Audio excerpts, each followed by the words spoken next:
YouTube channel में स्वागत है।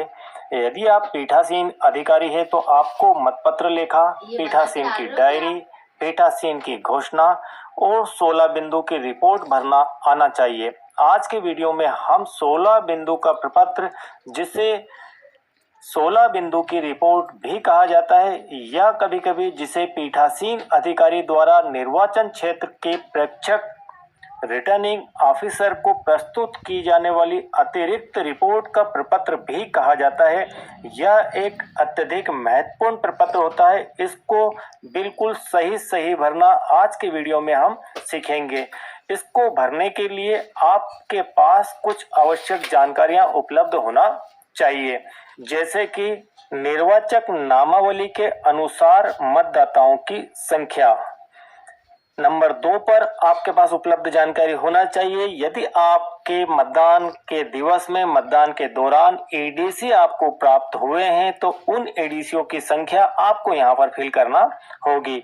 नेक्स्ट है कुल डाले गए मत। आपके मतदान दिवस में कुल कितने मत डले हैं, इसकी जानकारी आपको परफेक्ट होना चाहिए। नेक्स्ट है कुल डाले गए मतों का परसेंटेज।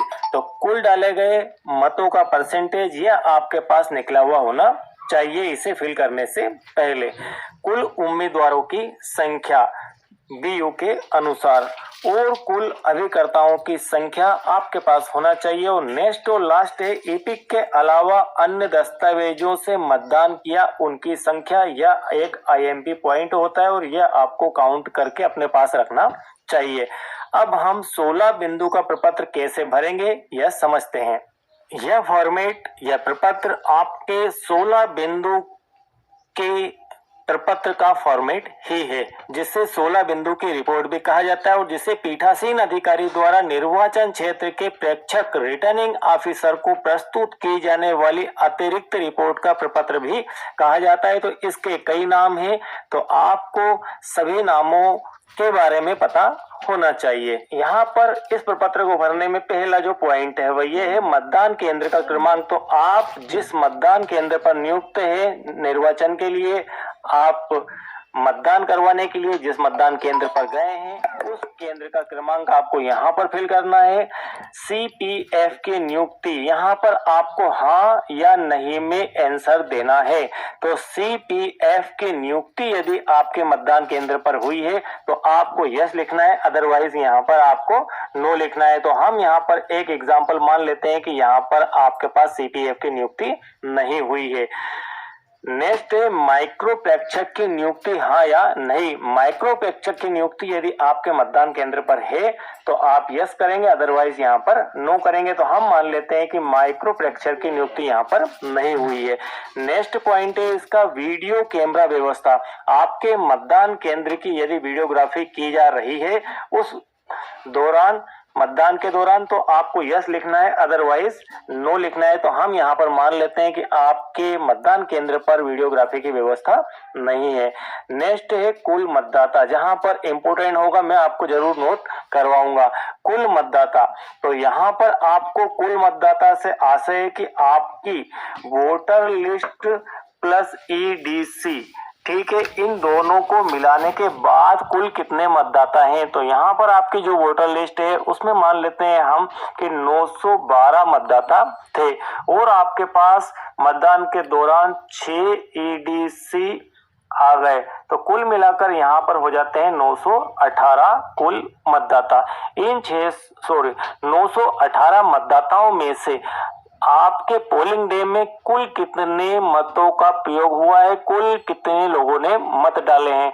तो यहाँ पर कुल डाले गए मत, तो मान लेते हैं कि यहाँ पर 810 मतदाताओं ने अपने मत का प्रयोग किया है। बिल्कुल सारी चीज कॉन्सेप्चुअल है यहाँ पर और वो आपको पता होना चाहिए। डाले गए मतों का परसेंटेज, यहाँ पर यह बिल्कुल आईएमपी पॉइंट है, डाले गए मतों का परसेंटेज। परसेंटेज आपका जो यहाँ पर निकलेगा वो निकलेगा वोटर लिस्ट के अनुसार। तो हमने यहाँ पर मान लिया 810, तो अब आपको निकालना है परसेंटेज। तो 810, ठीक है, जिसका परसेंटेज निकालना है 810 का निकालना है। किसमें से निकालना है, तो आपके पास थे कुल मतदाता 912, ठीक है, तो यहाँ 912 और गुणित 100। तो कुल मिलाकर यदि आप इस काम को अपने मोबाइल के कैलकुलेटर में करेंगे तो सीधे सीधे आप 810 गुणित 100 कर देना और बाद में भाग 912 इस प्रकार से कर देना। तो यहाँ पर आपके पास आ जाएगा 88.81। ठीक है, 88.81 इस प्रकार से आ जाएगा सीधे सीधे। तो डाले गए मतों का परसेंटेज आपको निकालना है 912 से। ठीक, बिल्कुल क्लियर। नेक्स्ट है यहाँ पर कुल अभ्यर्थियों की संख्या। कुल अभ्यर्थियों की संख्या आपको यहाँ पर लिख देना है। तो हम मान लेते हैं कि जो भी अभ्यर्थी थे आपके बीयू के ऊपर वह है 8 अभ्यर्थी। तो 8 अभ्यर्थी थे। नेक्स्ट है यहाँ पर अभ्यर्थियों की संख्या जिनका प्रतिनिधित्व मतदान अभिकर्ताओं द्वारा किया गया। तो अभिकर्ताओं द्वारा प्रतिनिधि उम्मीदवारों की संख्या, तो हम यहाँ पर मान लेते हैं कि ऐसी संख्या आपके पास 3 है। तो जो भी आपकी यथास्थिति हो उस हिसाब से आपको इसे फिल करना है। नेक्स्ट है और फिर यह आईएमपी पॉइंट है, मतदाताओं की संख्या जिन्होंने ईपीआईसी मतलब ईपीआईसी जिसे आप एपिक कहते हैं, एपिक के अलावा अन्य दस्तावेजों से द्वारा मतदान किया, मतलब एपिक को छोड़कर आधार कार्ड हो सकता है, ड्राइविंग लाइसेंस हो सकता है, और भी कई प्रकार के दस्तावेज होते हैं। उन दस्तावेजों को सारों को ऐड कर लो एपिक को छोड़कर। बाकी सारे दस्तावेजों से कुल कितने मतदाताओं ने वोट कास्ट किया है, तो ये मान लेते हैं कि यहाँ पर 610 ऐसे कोई मतदाता थे जिन्होंने एपिक के अलावा, आपको इसमें एपिक काउंट नहीं करना है एपिक को छोड़कर, क्योंकि बाकी मतदान जो हुआ है आपका 810 हुआ है, तो 610 तो इसमें से एपिक के अलावा किया है, और यहाँ पर एपिक की संख्या सीधे सीधे आपकी आ जाती है 200। ठीक है, तो यह हो गई 610। अब नेक्स्ट है, क्या नकली मतदान अभिकर्ताओं के सामने किया गया?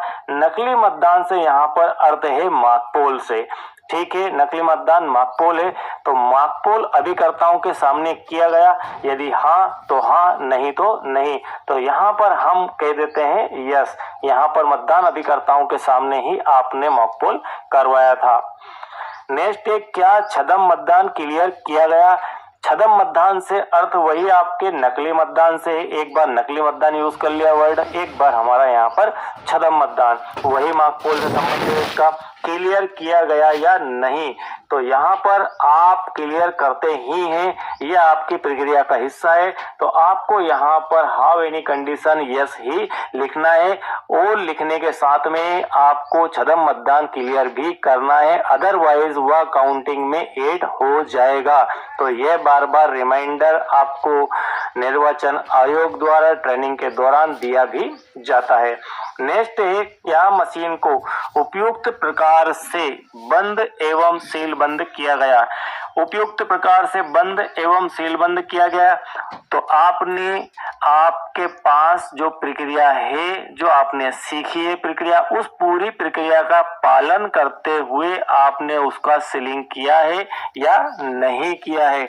तो आपको यहाँ पर यस ही लिखना है कि आपने पूरी प्रक्रिया का पालन करते हुए उसे सीलबंद किया है। यहाँ पर थोड़े बहुत शब्द इधर उधर हो सकते हैं इस प्रारूप के अंदर। नेक्स्ट है, क्या अभिकर्ताओं के हस्ताक्षर प्राप्त करने के पश्चात उन्हें 17 गा दिया गया? यह बिल्कुल एक आईएमपी पॉइंट है। 17 गा से यहाँ पर अर्थ है मतपत्र लेखा, जिसे आप 17 से भी कहते हैं। यह आपने अभिकर्ताओं को दिया, और अभिकर्ताओं को देने के साथ में उनके हस्ताक्षर भी आपने ओसी ली या नहीं ली है। तो यहाँ पर आपको यस ही लिखना है, और उन्हें देना भी है और ओसी लेना भी है। बिल्कुल क्लियर है। तो ये चीज आपको बार बार यहाँ पर याद दिलाते रहते हैं हम। नेक्स्ट है, ऐसे मतदाताओं की संख्या जिन्होंने मतदान समाप्ति के समय शाम 5 बजे के बाद, ठीक है, मतदान समाप्ति का जो भी समय है 5 बजे 6 बजे, तो जनरली यहाँ पर जो टाइम लिया है हमने 5 बजे लिया है, लेकिन आपको अंतिम निर्णय निर्वाचन आयोग के नियमानुसार ही लेना है कि वे कब मतदान समाप्ति का समय डिसाइड करते हैं। तो समय शाम 5 बजे के बाद टोकन प्राप्त कर मतदान किया, तो ऐसे मतदाताओं की संख्या जिन्हें आपने शाम 5 के बाद में टोकन वितरित किया है, तो उनकी संख्या यहाँ पर अनिवार्य रूप से लिखना है। यदि हो तो हम यहाँ पर मान लेते हैं कि ऐसे कोई मतदाता नहीं थे जिनको टोकन दिया गया। नेक्स्ट है, क्या मतदान के समय कोई महत्वपूर्ण घटना हुई, कोई इंपॉर्टेंट ऐसी घटना हुई जिसके कारण मतदान प्रभावित हुआ या अन्य कोई विषय हुआ, तो आपको यहाँ पर हाँ या ना में से उत्तर देना है। तो शांतिपूर्ण शब्द यदि आपके मतदान के साथ में लगा हुआ है, शाम के 5 बज गए हैं आपके, बहुत ही शांति से बढ़िया तरीके से आपने मतदान करवा दिया है, इसका अर्थ है कि वहां पर कोई घटना दुर्घटना नहीं हुई, तो उस स्थिति में आपको यहाँ पर लिखना है नहीं। तो इस प्रकार से यह आपका 16 बिंदु का प्रपत्र तैयार होता है और इसे बड़े ही ध्यान से भरना है, क्योंकि यह सीधा रिटर्निंग ऑफिसर को ही जाता है। यह रिटर्निंग ऑफिसर की रिपोर्ट का प्रपत्र ही है। आई होप कि यह बिल्कुल आपको भरना क्लियर समझ में आ गया होगा। और यदि आप चैनल के साथ नए हैं, मुझे पहली बार देख रहे हैं, सुन रहे हैं, तो चैनल को सब्सक्राइब कीजिए। और यदि आप पहले से हमारे सब्सक्राइबर हैं तो दोबारा सब्सक्राइब करने की आपको कोई आवश्यकता नहीं है। और वीडियो आपके लिए हेल्पफुल हो तो एक लाइक मैं आपसे रिक्वेस्ट करता हूं कि जरूर कीजिए। और यदि आप मतपत्र लेखा किस प्रकार से भरें, वोट परसेंटेज किस प्रकार से निकालें, पीठासीन की डायरी किस प्रकार से भरें, चैलेंज वोट क्या होते हैं, टेंडर वोट क्या होते हैं, टेस्ट वोट क्या होते हैं, इस प्रकार के ईडीसी क्या होते हैं, एसडी सूची क्या होती है, एसडी सूची के समय आपको क्या क्या कार्रवाई करनी है, नाना प्रकार की जो भी आपकी चुनाव संबंधी समस्याएं हैं, उन सभी के वीडियो आपको नीचे डिस्क्रिप्शन में यहाँ पर नीचे की तरफ आपको सी मोर का ऑप्शन दिख जाएगा, सी मोर दिखेगा, वहां से टच करेंगे तो वहां से आपको काफी सारे वीडियोस की लिंक भी मिल जाएगी। या फिर यहाँ से आप आई बटन को टच करके भी प्लेलिस्ट पर जाकर इन वीडियोस को देख सकते हैं, सीख सकते हैं। Thank you very much.